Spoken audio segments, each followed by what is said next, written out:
What is going on, everybody? Zyonik here.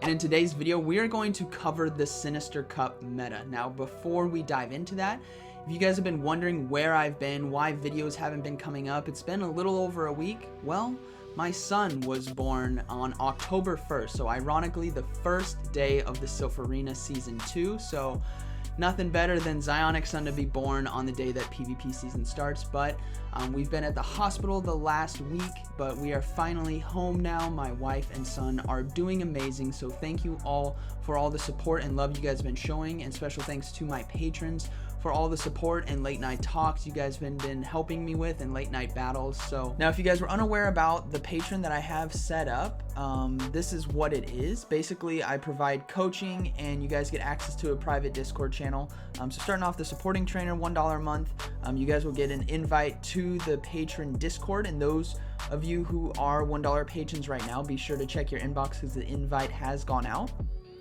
Elite Trainer, you get access to the meta breakdown graphs and access to private patron videos that I post about stuff. And then the Battler tier, you guys get a private sub channel in the Discord where you and I can talk one-on-one. If you guys have any questions, you guys want me to check out a video, you guys want me to help you build your team, that's where you guys can go for that. And then the Legend tier, you guys will get one-on-one coaching every month. We meet up in the Discord chat, talk for a half hour or hour based on the schedule. And you guys also get onto my friends list to be training partners with me for every cup. And then we also, it's not in the list, but we also do tournaments every weekend to help prepare you guys for your next Silpharina tournament. So I hope you guys consider, and thank you everyone who has supported already. You guys are absolutely amazing. Let's go Team Zyonik. But now we're going to kind of dive back into the video grind, do some short videos. Today's is going to be about the Sinister Cup meta. Some of you guys probably already know what it is, but for me it's kind of fresh. So to start things off, we're going to dive into that, and we're going to take a look at GamePress's Meta Simplified. So link down in the description to that.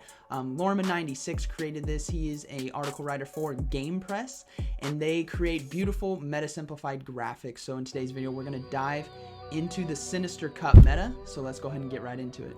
Alright, so the Sinister Cup, guys, this meta graphic is beautiful, it's simplified, it lets you guys know the best picks, how they play out. But just looking at this, guys, we're gonna start with the tanks. So Steelix, Mawile, Bastiodon, Probopass. These guys are our steel tanks.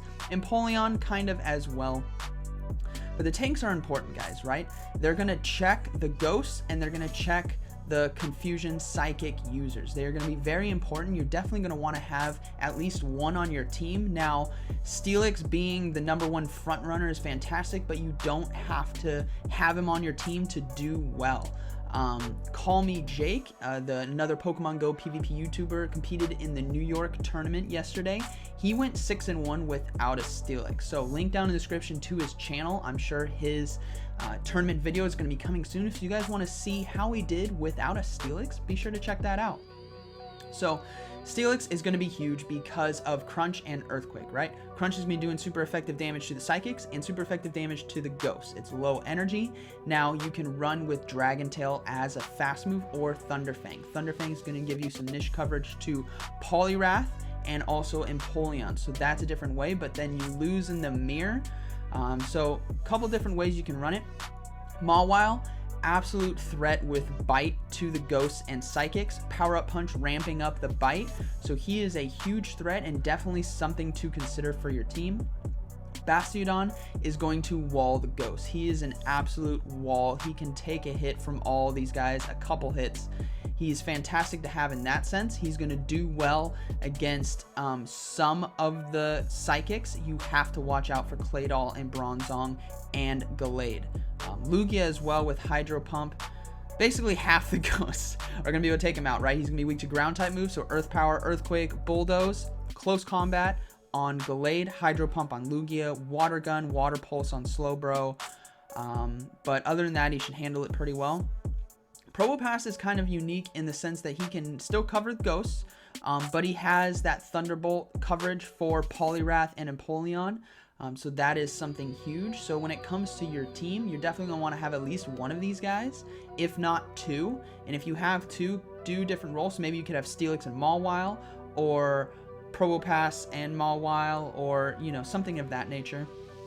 So now moving up to the ghosts. Now the ghosts are fantastic for this cup. You can have a couple ghosts on your team. Personally, my team, which you guys will see a video on this week, will have 2. So I'm still debating, but Alolan Marowak is going to be one of my ghosts, and then the other one is either going to be Dusclops or Drifblim.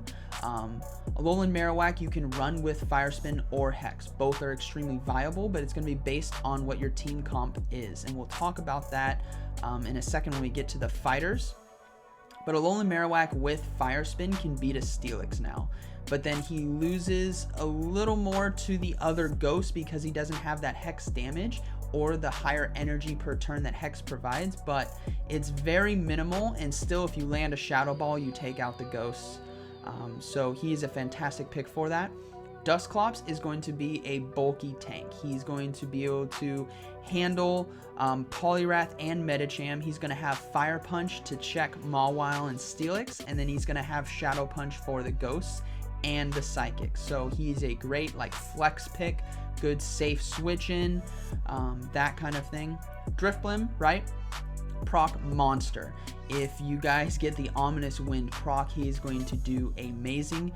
Also having Shadow Ball on his kit, but you do have to watch out for the hard stops of Bastiodon and Mawile, because they're just going to be able to wall him and chunk him down. Banette is basically a non-legacy Haunter, right? You got Shadow Claw, Shadow Ball, so he's going to hit like a truck. You also have Thunder to one-shot that Empoleon, that Poliwrath, and do tons of damage to Lugia, even though Shadow Ball will do a lot of damage to Lugia as well. And then Haunter, ideally, you guys, if you want to run Haunter, you need to run the Legacy, Shadow Claw, Shadow Ball, Shadow Punch, and you have to watch out for Confusion. So the other ghosts are safe to Confusion, but Haunter is not, because he is a poison typing, so Confusion will absolutely melt him, which now we're going to talk about the Psychics. So the Psychics, ideally, you could run with none. Valor Ash did very well in the New York tournament. He went 6-1 as well without a single Psychic. So link down to, I think his video will be on Ghost Stadium or Elite Four TV. So link down to their YouTube channels. You guys all know Ghost Stadium, the Discord group. They have a YouTube channel as well. That's going to be linked down in the description. And Elite Four TV. I'm not sure where his video will be, but you guys would definitely want to check it out. He did phenomenal. And so yeah, he ran no Psychics, but the person who won did run a Psychic. So there's a lot of merit to having it or not having it. In this case, what can they do? So the Psychics are there to cover the fighters, but Medicham, being a Psychic himself, will be able to handle these Psychics a lot better. Cresselia is going to be an absolute tank. It can take a hit, guys. Cresselia is thick. Ideally with Confusion, Future Sight, and Ice Beam. Now you can play around with those movesets based on your playstyle. You could go Psycho Cut for more charge moves, or you could go Dazzling Gleam, but Confusion, I like it there. 1 for Haunter, and 2 for win more, so being able to farm a Poliwrath. Bronzong and Claydol, the heavy Confusion users who have good ground type moves for the tanks. So Bronzong having Confusion, Psyshock, and Bulldoze. That Bulldoze for the tanks, the Psyshock for the fighters, Confusion as well for Haunter. Claydol having Earth Power and Earthquake, because the Earth Power won't be able to do, it'll do super effective damage to these tanks, but it won't be able to take them out. It's not as hard hitting of a move. Earthquake will be able to absolutely chunk the guys, so I'd run it with that. Gallade, as we see there, Gallade is like the Swiss Army knife. Again, Confusion for the fighters and Haunter, Close Combat for the tanks, Leaf Blade for Empoleon and Poliwrath, and then he can also do really well against Medicham with just Leaf Blade spam. So those are the Psychics. Now some other Psychics that we have, right? Girafarig. Girafarig's interesting because he is the only Psychic type Pokemon that will resist Ghosts because of his normal typing. So he can handle the Ghosts, but you know, he's going to run into some trouble when it comes to a Medicham because he is normal typing. Now some other Psychics, we have Lugia, another thick Confusion user. You want to run the Extra Sensory with Sky Attack and Hydro Pump. The Sky Attack covering those fighters, the Hydro Pump for the tanks and hitting the ghost super hard. So he is going to be a huge threat, and I expect to see him more as the meta develops. Him and Cresselia on teams, I'm definitely expecting to see that. Slowbro, really interesting. You can run with Confusion or Water Gun. Water Gun for the tanks, Confusion for the fighters.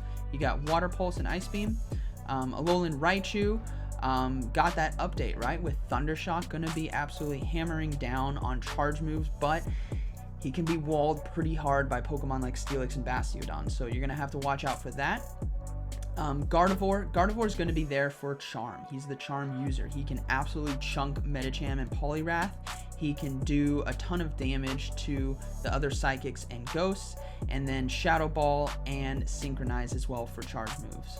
So those are the Psychics. Now when we go to the fighters, our top two are Medicham and Poliwrath. Not a huge surprise. And you guys may be thinking, why Medicham, right? There's Ghosts and Psychics. Well, Medicham's moveset has kind of changed. We want Counter, Power Up Punch, and Psychic. Psychic got a huge buff, guys, and if he has a ramped up Psychic from Power Up Punches to a Ghost, it's still going to do a ton of damage. So yeah, Medicham is no joke. You guys are going to see him on a lot of teams, and Poliwrath as well. And Poliwrath is like Pandora's box of his moveset. He can have so many different movesets that are viable. There is no like perfect moveset for Poliwrath. Why? Okay, Bubble is fantastic, right? It does a ton of damage, but you can have Power Up Punch to ramp up the bubble damage. You could have Dynamic Punch to just chunk one of the tanks really hard. You could have Hydro Pump to do a ton of damage to just everything. You can have Ice Punch for some niche coverage to Pokemon like maybe like Lugia or Drifblim, who are going to be weak to that. Claydol as well. And then that's just the bubble side. Now you take into account the Mudshot side, and then Mudshot, you could have any of those as well. So it's going to be really interesting how people decide to play. And if that Poliwrath is storing a ton of energy, you guys definitely have to look out for Hydro Pump, because it is a huge threat. It can turn the tide of a fight instantly. So some other fighters that are notable, but I don't think are front runners, definitely Medicham, Poliwrath, going to be your guys' go-to. The fighters are going to be Lucario, Machamp, and Primeape. Lucario, as we know, has the Shadow Ball, but he is also going to be weak to the other fighters. And then Machamp, you're going to want to run Legacy with Cross Chop and Rock Slide. And then Primeape, you're going to want to run Legacy as well with Cross Chop and Nightshade. Now, is it worth completely going for these guys' legacies to make it happen for the tournament? As of right now, when I'm recording this video, I would say no. I would say stick with Medicham, Poliwrath. Those guys are fantastic. You don't have to try to find it. Now, obviously, finding legacies is amazing. If you can get it, but I would still run these two main fighters. So that is the Sinister Cup meta, guys.